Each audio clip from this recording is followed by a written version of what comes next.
Hey everybody, what's going on? It's Dean Meadows with another Twitter Tuesday where we take an atheist tweet and we break it down for your benefit. And today's tweet comes from the International Association of Atheists, but they're quoting atheist experienced host and prominent atheist debater Matt Dillahunty about this thing called faith.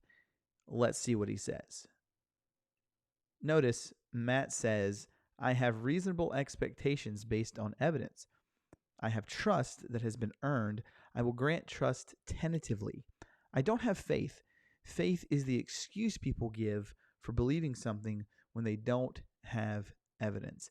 Now, what I want to look at in the short time that we have together is whether or not Matt's definition of faith is actually what the New Testament promotes as faith. So, where do we start whenever we're trying to ask the question about what a term in the New Testament means? Well, it's pretty simple. We start with the New Testament and we look at the word and we look at the Greek, the New Testament Greek that will define that word for us. And what the word is pistis, and it means trust, confidence, or loyalty in someone or something. Now what we want to do is we want to see where that word is used and how it's used.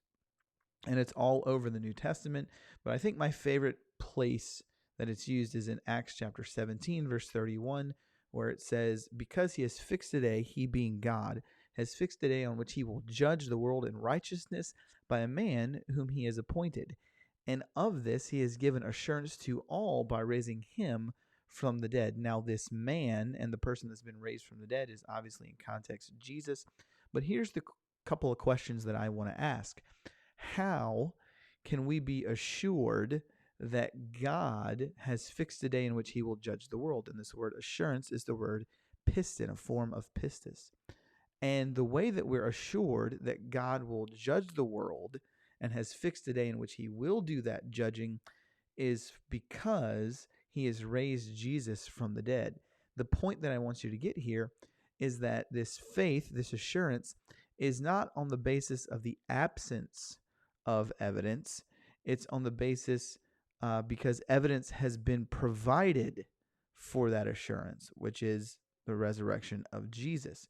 So faith is not the absence of evidence. Faith is what follows from the evidence.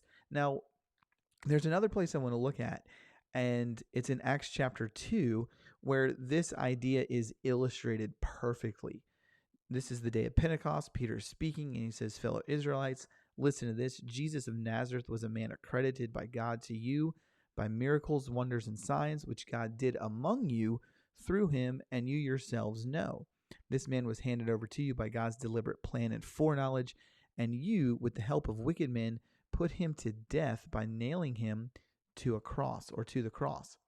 But God raised him from the dead, freeing him from the agony of death, because it was impossible for death to keep its hold on him. David said about him, I saw the Lord always before me, because he is at my right hand.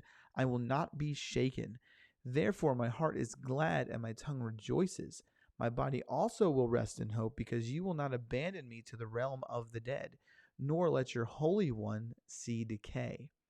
In verse 29 he says, fellow Israelites, I can tell you confidently that the patriarch David died and was buried, and his tomb is here to this day. But he was a prophet and knew that God had promised him on oath that he would place one of his descendants on his throne. Seeing what was to come, he spoke of the resurrection of the Messiah, that he was not abandoned to the realm of the dead, nor did his body see decay. God has raised this Jesus to life, and we are all witnesses of it. Exalted to the right hand of God, he has received from the Father the promised Holy Spirit, and he has poured out what you now see and hear. With many other words he warned them, and he pleaded with them, save yourselves from this corrupt generation. Those who accepted that message, those who accepted his message, were baptized, and about 3,000 were added to that number that day. Now, what did Peter do? Did Peter just stand up there and say, hey guys, I think you just need to follow us blindly and take this leap into the spiritual abyss, because after all, I'm Peter. I got some compadres here. We followed Jesus, and you just need to follow us blindly because we're really great orators. No, that's not what he did. He appealed to 3 lines of evidence. He made the argument from miracles, fulfilled prophecy, and historical eyewitness testimony. That is far from a blind leap, in the absence of evidence. No, the 3,000 that were added that day were added because of the evidence. And so, while saying things like faith is appealing to something when there is no evidence, or believing in something in the absence of evidence, well, that might be a really good quote for Twitter or Instagram, or might even be a really good zinger for a debate. It certainly isn't either the definition used in the New Testament, nor is it the practice of the New Testament with regards to those who come to faith. Faith is not something that is a result of the absence of evidence. It's what follows when the evidence is properly presented. That's Twitter Tuesday. I'm Dean Meadows, where we've broken down an atheist tweet for your benefit. Have a great day.